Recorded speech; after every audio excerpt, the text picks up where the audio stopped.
Hi, Hayden here, and this video is in reference to the motherboard that I had selected for my computer build, my assembly, I guess.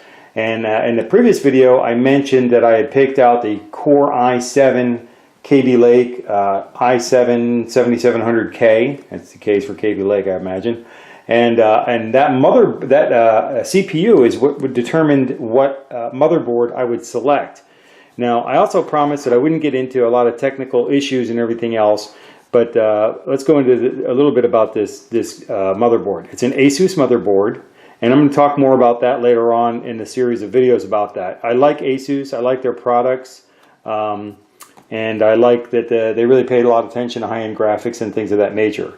This also says Republic of Gamers up here, so that means some attention has been paid to detail to involve high graphic games and visual presentations or representations on the board or through the board, shall I say. The board itself may not have a lot of high graphic things built into it, but we'll get into that in a second.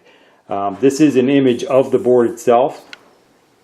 That's about as far out as I'm going to zoom. But if you look at my hand, okay, this motherboard, I'm telling you, is not much bigger than it. It's a little smaller. As a matter of fact, that's a good point. It's actually smaller than this. Let me open this up a little bit here, and that is the motherboard. I'm not going to take it out of the wrap right now because I want to be handling it, but the motherboard is from here to here. As you see, it's not even as big as the box, and it's quite tiny. And the really funny thing about that is when we go ahead and do the installation and install the graphics card, you're going to see the graphics card is obscenely huge in comparison to this particular motherboard.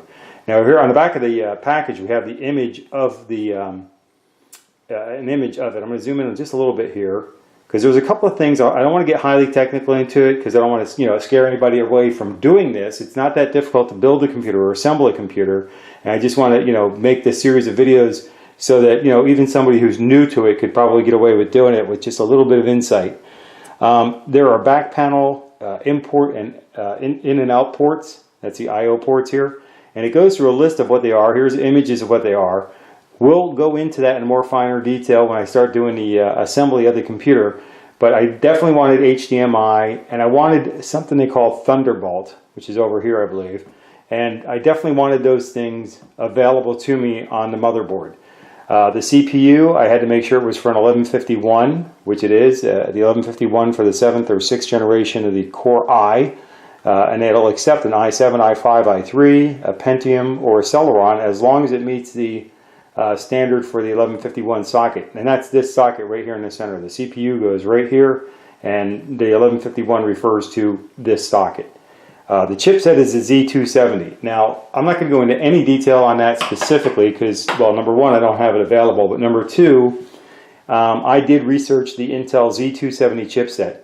There's technology integrated into that specification that I personally wanted to take advantage of for going forward. So for future reference, I wanted to make sure that I had the capabilities that this board had. Now keep in mind, this motherboard here, this computer that I'm building, is replacing a 10-year-old computer that was running Windows Vista.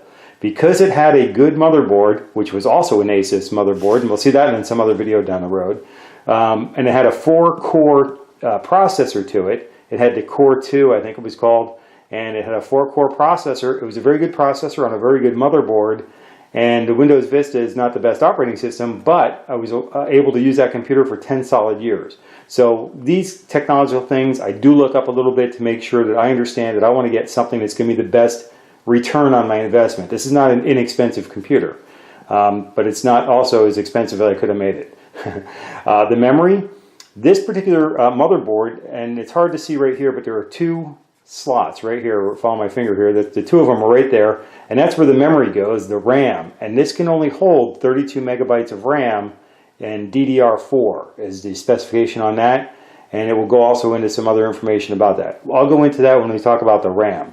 The expansion slots is kind of a joke. There's only one. It's right here, and the only thing that's going to fit there is my video card. I do want the high-end video graphics and the graphics set, and in order to do that I needed to get a video card, a graphics card, and the only expansion slot, there's only one available, and the graphics card goes there. Now, I want to mention something about that. It's pretty scary because there's no room here, you would think, for it. But this board is so small, half of the motherboard, because it's a double space board. If you've ever seen those, it takes up 2 spaces. The second space is actually over the air. You know, it's not supported by the board. The board's actually kind of hanging off the side of the motherboard, so it's kind of funny. The video graphics card is hanging halfway off. You'll see that when we do the build, so it's kind of fun. Now, as far as storage devices, this is another thing that I wanted to be able to make sure I had. This particular icon has the Republic of Gamers icon right here. This is a piece of metal, and it's a heat sink to help get heat off of the drive. The drive is not a spinning drive. It's a sort of an SSD, a solid state drive, and it is the M2 format. Again, I really don't care what the format is. I don't care what they call it. I don't care what it is. There's a slot on the board. I got a thing that can plug into it, and really that's all you need to know. The things, everything, the RAM, if you don't have the right RAM, it won't fit. If you don't have the right drive specification here, it won't fit. And if you have to force it, you're breaking it. Stop. You know what I'm saying? So that's how easy these things are to work with. They look confusing. They're kind of scary to look at, but I want to, you know, do this build with this, you know, pretty good high-end, well, you know, decent-end equipment so that anybody can realize that they could probably do it as well. There's a USB thing, and the form factor is the Mini ITX form factor. Mini ITX form factor. It's 6.7 by 6.7 inches or 17 by 17 centimeters. So it's a nice square, okay? And I'm kind of a square guy, so, you know, that works for me. Anyway, so that's going to pretty much wrap it up for the Strix Z270i gaming motherboard. Now, let me explain that for one more second. Let me go back out. Let's zoom out just a hair here. I just want to make sure I get the whole box in there. The Strix, I don't understand exactly what that means. I didn't really look it up. I know Republic of Gamers and ASUS. Okay, here's the ASUS logo down here. Okay, it says ASUS. And then the Republic of Gamers, if you're into video games at all, you probably have heard of it. If anything else, they like playing high-end graphics. The Z270 is specifically that Intel chipset. Okay, that's that Intel Z270, so there takes some mystery out of that. Gaming motherboard, the thing's configured pretty much for gaming. People want to play games, and guess what? People who want to play high-end games, their computers would also be very good, more than likely, for video editing, which is primarily what I do. I want to do my video editing on this machine. And of course, if it's good enough for gaming, it's good enough for high-end graphic on video editing and playing games, it's probably really good for doing research when you're researching high-end graphic information and things of that nature. So with that, that takes the mystery out of that, and we'll talk some more when we get further along into the build. Let's go through some more video components, and we'll see you in the next video. Take care and be well.